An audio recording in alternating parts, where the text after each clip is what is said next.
after I vote, okay? I just completed in here another public health briefing with my team of public health experts. We looked at the latest reported data on how it indicates that we're on an upward slope of a bigger wave of confirmed infections than anything we experienced to date. We talked about what actions would be needed to turn this around and how it will be made worse by this administration's declaration of surrender to the virus. And we discussed again the vital importance of wearing masks, of protecting yourself, protecting your neighbor, and to save around 100,000 lives in the months ahead between now and just after the first of the year. This is not political. It's patriotic. Wearing a mask, wear one, period. We focused on the way this virus is hitting communities of color much harder, particularly Black, Latino, and Native American communities. We're seeing race-based disparities across the aspects of this virus, higher infection rates but lower access to testing and harder time quarantining safely because of their financial circumstances, lower access to quality treatment when they are infected, and tragically, higher mortality rates. 1 in 1,000 Black Americans have died from this virus. This is a staggering statistic. And 57% of Black adults, 46% of Latino adults know someone who has died or been hospitalized from this disease. Folks, we've lost more than 220,000 lives of this virus already. But this administration has just given up. Over the weekend, the White House Chief of Staff, Mark Meadows, went on television and admitted that they've waved the white flag and declared surrender. He said, quote, "We're not going to control the pandemic," end of quote. The American people deserve so much better than this. Just look at what happened last night in Omaha after the Trump rally ended. Hundreds of people, including older Americans and children, were stranded in sub-zero freezing temperatures for hours. Several folks ended up in the hospital. It's an image that captures President Trump's whole approach to this crisis. He takes a lot of big pronouncements, and he makes a lot of big pronouncements, but they don't hold up. He gets his photo op and then he gets out. He leaves everyone else to suffer the consequence of his failure to make a responsible plan. It seems like he just doesn't care much about it. And the longer he's in charge, the more reckless he gets. It's enough. It's time to change. Meanwhile, yesterday, the White House Science Office, and this stunned me, put out a statement listing ending the COVID-19 pandemic as a top accomplishment of President Trump's first term. Top accomplishment of Trump's first term. At the very moment when infection rates are going up in almost every state in our union. The refusal of the Trump administration to recognize the reality we're living through at a time when almost 1,000 Americans a day are dying every single day is an insult to every single person suffering from COVID-19 and every family who's lost a loved one. There's nothing more personal. There's nothing more personal to an American family than their health care and the health care of their loved ones. I know all too well what it feels like to have your heart ripped out, losing a loved one too soon. To sit at the hospital bedside and feel like there's a black hole in the middle of your chest knowing there's not much you can do.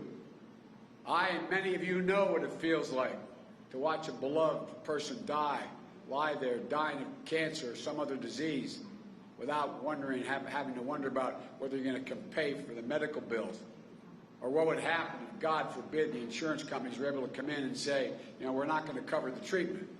And yet today, President Trump is on a single-minded crusade to strip Americans of their health care. That would only create another enormous crisis in the public health system. In 2 short weeks, exactly 1 week after the election, the Trump administration will make its case asking the Supreme Court to strike down the Affordable Care Act, quote, in its entirety. In its entirety. Let me say that again. They're arguing that the entire law must fall, which would strip 20 million Americans of their health insurance overnight, rip away protections for pre-existing conditions for more than 1 400 million people in the middle of an upswing of a pandemic. The upswing. Look, just this week on 60 Minutes, we heard what Trump told Leslie Stahl about the upcoming Supreme Court case on the Affordable Care Act, and I quote, "I hope that they end it. It'll be so good if they end it," end of quote. There's no question. There's no question that's why President Trump nominated Justice Barrett to the court. That's why the Republicans jammed her through with confirmation in the middle of an election. Republicans have tried and tried and tried since the Affordable Care Act was passed to overturn it, and every single time they failed. President Trump has tried everything he can on his own to sabotage the law.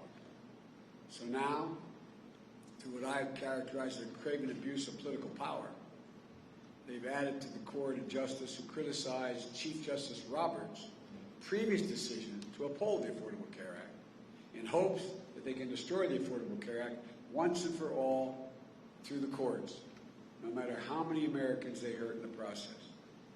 So let's remember exactly what's at stake in this election. If you have diabetes, asthma, cancer, or even complications from COVID-19, you're going to lose the protection this law provides. Insurers will once more be able to jack up your premiums or deny your coverage. Women could again be charged more for their health care just because they're women. And children will no longer be able to stay in their parents' insurance policies until age 26. On top of all that, overturning the ACA could mean that people have to pay to get COVID-19 vaccine once it's available. That's right. That's right. The law that says insurers are required to cover vaccines for free is the Affordable Care Act. And he's striking that down, attempting to. Unlike Donald Trump, I believe health care isn't a privilege. It's a right that everyone have access to it. This country can't afford 4 more years of a president who thinks he's only responsible for the well-being of the people who voted for him. We can't afford 4 more years of a president who, instead of fighting the virus, attacks doctors. I can't get over this guy. He attacked doctors claiming they're over-reporting COVID cases because they want to make more money. Doctors are over-reporting cases because they want to make money. You know, our doctors and nurses and our frontline healthcare workers are putting themselves at enormous risk every day. More than 1,000 of them have already died in an attempt to beat back this pandemic and save lives. They deserve to be treated with respect by their president. We can't afford 4 more years of a president who'd rather spend his time desperately trying to strip people of their health care than even once bother to put forward a health care plan on his own. We can't afford 4 more years of Donald Trump. The good news is we have a chance to turn this around by voting. We have 6 more days left in this election. The American people have it in their hands to put this country in a vastly different path. This is my commitment to you. I will protect and build on the Affordable Care Act so that you can keep your private insurance or choose a Medicare-like option. You can make it stronger. I'm going to make it stronger with your help to lower premiums and deductibles and out-of-pocket expenses. We'll bring down drug prices by almost 2/3 by taking steps such as allowing Medicare to negotiate with the pharmaceutical companies who are making billions of dollars, making the price lower. When they negotiate, Medicare says, we're only going to pay you X amount for the following medicines. That will lower prices drastically, making it available to everyone. We're going to make sure every American has access to free COVID-19 vaccine. This isn't beyond our capacity. Now, if we come together, we can stand together. If we stand together as the United States, Democrats, Republicans, and Independents, we can transcend old divisions and show what's possible. There's nothing beyond our capacity. There's no limit to America's future. And if I'm elected president, as I said yesterday in Warm Springs, Georgia, I'll be a president who is not in it for himself, but for others. A president who doesn't divide us, but unites us. A president who appeals not to the worst in us, but to the best in us. And the president looks not to settle scores, but to find solutions.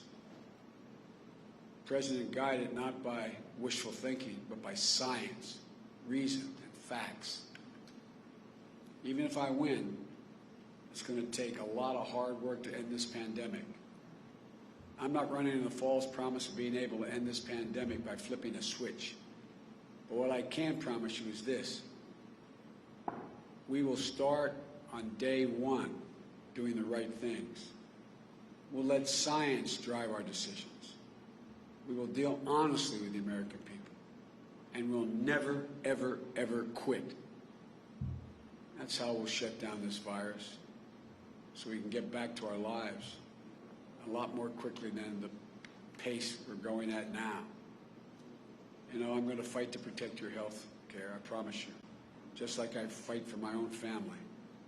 We can do this, I promise you. Now I'm going to go do what I hope all of you do. I'm going to walk out of this building, and I'm going to go vote. I'm going to go vote. There's a lot of people on that ballot, not just me, but the down ballot as well, that are going to change things for us, make it better. So may God bless you all, and may God protect our troops. Thank you.